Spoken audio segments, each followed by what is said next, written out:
was like in 5th grade talking to my mom about when I had like hurt myself. I like wrote like a diary entry about it, and then I just showed her, and she was like, she read it, and we had like a mother-daughter crying fest, and she told me that she would like help me through it and that I could talk to her about anything, and it's still the same way. My senior year of high school, I was hospitalized for a suicide attempt. I think I was just really stressed out about graduating, and like it was around prom, and I had like just so much stuff going on. All of that stress really triggered me. So I went really late at night. I drove to the hospital, to the emergency room, and then they took me to this inpatient facility called Prairie Care in, where was it? Maple Grove. At first it was like, I had a lot of denial, like I didn't really need to be there, and I wanted to just like go back to school and keep doing what I had to do. Like I had like projects and all of this stuff to take care of. Climax of my symptoms had started like last June or July. I had a rough breakup with my first girlfriend, the first woman I was ever in love with. It was kind of like, it was kind of a big deal for me. But then we broke up in June, and then the rest of the summer I was just like working, and it was kind of lonely. And when I got back to school, I didn't have a roommate, so I just lived in a dorm room by myself and kind of isolated myself a lot of the time from like my friends, and I started like skipping more classes, not going to like my extracurricular meetings, sleeping a lot. I've been to a lot of different therapists, and it kind of, since I was like 10, there's like too many to even remember.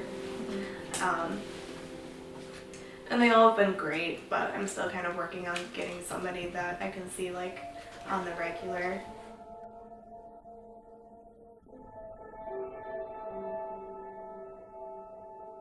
A lot of what happened back in those days is kind of blurry. I just remember I got to a point where I couldn't go into the lunchroom without feeling extreme anxiety. And you know, they describe it too as a butterflies in your stomach, but it doesn't ever go away.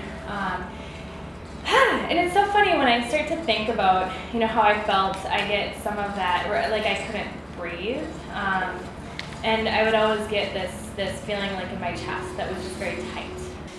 And so I remember when I was, 3 or 4 years old, anytime my parents would go on a date, I'd wait by the window and I'd watch for their car, because I'd always worry about them getting into a car accident and dying.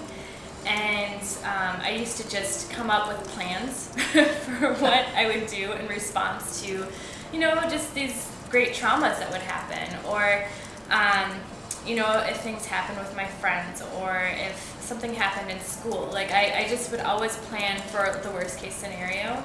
One-on-one I'm just fine, but with large groups of people, it freaks me out, and I have to find a safe little corner with people I know and just not be part of that chaos. So that's an example of something that really makes me anxious today, but I can cope because I find a task to focus on, and otherwise I avoid getting into situations like that unless I know what to expect.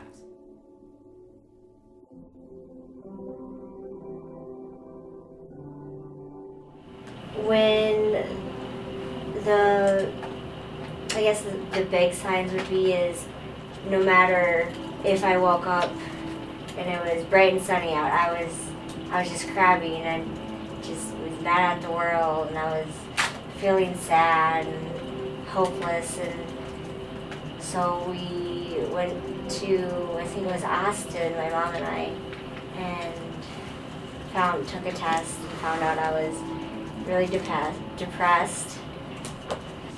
They prescribed something for me, which actually didn't work for me because I would feel I'd be laughing, having fun, and all of a sudden, out of nowhere, I'd feel this drop of emotion, and I was just like, well, what's wrong? Like, what's going on? I'm having fun, but yet now I'm not.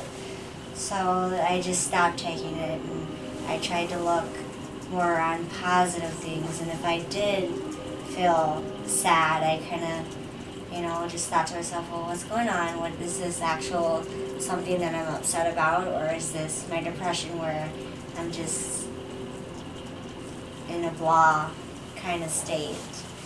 When my kidneys failed in March of 2013, I became diagnosed with anxiety, and they prescribed me a generic brand, and that seems to help me relax more at night when, I tend to get in my head. When I was younger, I thought that, like, if I told somebody about the things that I felt or the things that I did related to my depression, they would think that I was just, like, really weird and, like, really troubled and, judge me. But, like, I think that anybody who is feeling like they may have depression, anxiety, or any kind of mental health issue, they should talk to somebody. When we talk about reducing the stigma, it helps everybody because it's not okay either for us to be giving people labels.